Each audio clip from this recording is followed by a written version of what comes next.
गांव के किनारे स्थित वो पुराना पीपल का पेड़ हर किसी के लिए एक रहस्य बन चुका था। कहते हैं उस पेड़ के नीचे एक यक्षिणी रहती है। उसकी खूबसूरती इतनी अद्भुत है कि जो उसे देख लेता है उसका बच पाना नामुमकिन है। यह कहानी सैकड़ों साल पुरानी है, लेकिन आज भी लोग उस जगह जाने से कतराते हैं। विक्रम, एक शहर का नौजवान जो इन कहानियों पर यकीन नहीं करता था, गांव आया।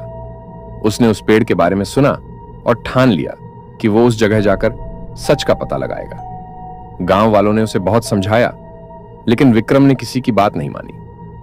रात के समय जब पूरा गांव सो रहा था, विक्रम चुपचाप उस पीपल के पेड़ की ओर चल पड़ा। जैसे जैसे वो पेड़ के करीब पहुंचा, हवा ठंडी और भारी होती गई। आसपास के कुत्ते अचानक भौंकने लगे, लेकिन विक्रम ने अनदेखा कर दिया। जब वो पेड़ के पास पहुंचा तो उसे महसूस हुआ कि वहां किसी की मौजूदगी है। अचानक हवा में सुगंधित फूलों की महक फैल गई। विक्रम ने मुड़कर देखा तो एक अद्भुत सुंदर युवती उसके सामने खड़ी थी।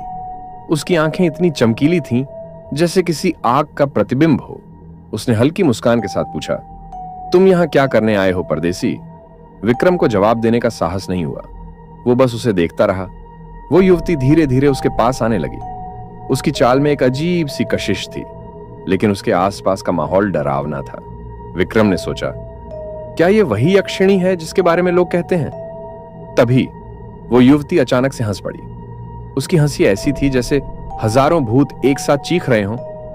विक्रम ने भागने की कोशिश की, लेकिन उसके पैर जमीन में जैसे जकड़ गए थे। वो युवती अब उसके बेहद करीब थी। उसकी चमकती आंखें विक्रम की आत्मा को चीर रही थीं। उसने कहा, तुमने मुझे देख लिया है, अब तुम मेरे पास हमेशा के लिए रहोगे। और तभी विक्रम की चीखें पूरे जंगल में गूंज उठी। सुबह गांव वाले उस पीपल के पेड़ के पास पहुंचे। वहां सिर्फ विक्रम का खाली जूता पड़ा था। कहते हैं यक्षिणी उसे अपने साथ ले गई। वो पेड़ आज भी खड़ा है और उसकी शाखाओं के नीचे यक्षिणी की खूबसूरती का जाल हर किसी का इंतजार कर रहा है। तो अगर आप कभी ऐसे पेड़ के पास जाएं तो संभल कर, क्योंकि यक्षिणी कभी माफ नहीं करती।